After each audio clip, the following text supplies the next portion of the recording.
បងប្រុសទី1បាត់បង់ជីវិតសម្ដេចហ៊ុនសែនរៀបរាប់រឿងអតីតកាលគួរឲ្យសង្វេគ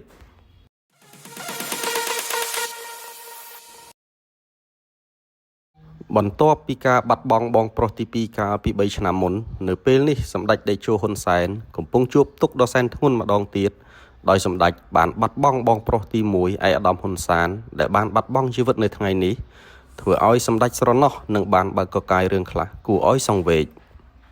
ដំណឹងមរណភាពរបស់ឯកឧត្តមហ៊ុនសានត្រូវបានបញ្ជាក់ជាផ្លូវការដោយសម្ដេចតេជោហ៊ុនសែនកាលពីប្រមាណ3ម៉ោងមុននេះបន្ទាប់ពីដំណឹងคล้ายៗបានសាយភាយនៅលើបណ្ដាញសង្គមតាំងពី 2-3 ថ្ងៃមុននេះជាការបាត់បង់សាច់ញាតិក៏ដូចជាការបាត់បង់ដ៏ធំជាលើកទី2របស់សម្ដេចតេជោសម្រាប់3ឆ្នាំចុងក្រោយចំពោះការចាកចេញលែងវិលត្រឡប់របស់បងបង្កើតទី1នាពេលនេះសម្ដេចតេជោបានរៀបរាប់រឿងរ៉ាវជាច្រើនតាំងពីអតីតកាលយ៉ាងដូចនេះថាបងប្រុសខ្ញុំបានលាចាកលោកនេះទៅហើយបើទោះមិនចង់ទទួលក៏ត្រូវតែទទួលយកការពិតនេះដែរបើទោះបីខ្ញុំជាប្អូនតែខ្ញុំជាមេគ្រួសារមួយនេះខ្ញុំនិងភរិយារួមជាមួយនឹងកូននិងបងប្អូនបានខិតខំអស់លទ្ធភាពដើម្បីព្យាបាលបងទី1ពេលបងទី2ទទួលមរណភាពពេលនោះយើងមិនហ៊ានផ្ដល់ដំណឹងជូនបងទី1ទេព្រោះគាត់កំពុងទទួលការព្យាបាល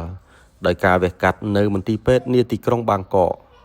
យើងព្យាយាមលាក់បាំងជាមួយគាត់រហូតគាត់ដឹងដោយខ្លួនឯងដែលគាត់យំផងនិយាយផងថាប្អូនអញស្លាប់ទាំងមូលមិនឲ្យអញដឹង12ឆ្នាំមុនគឺក្នុងឆ្នាំ2013ភរិយារបស់គាត់បានទទួលមរណភាពក្នុងពេលដែលឪពុកបង្កើតរបស់ខ្ញុំក៏មិនបានដឹង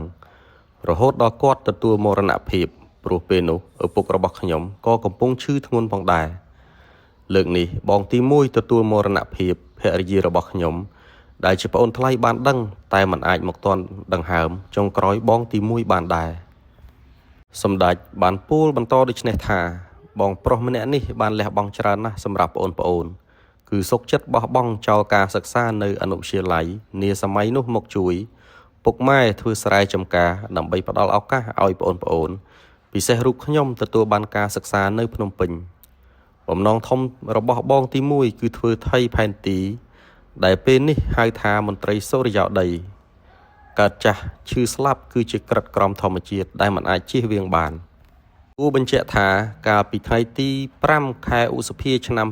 2022សម្ដេចតេជោហ៊ុនសែនបានបាត់បង់បងប្រុសបង្កើតម្នាក់គឺសម្ដេចឧត្តមទេពញៀនហ៊ុនណេង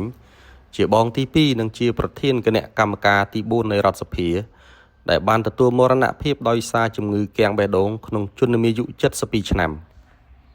មកដល់ឆ្នាំ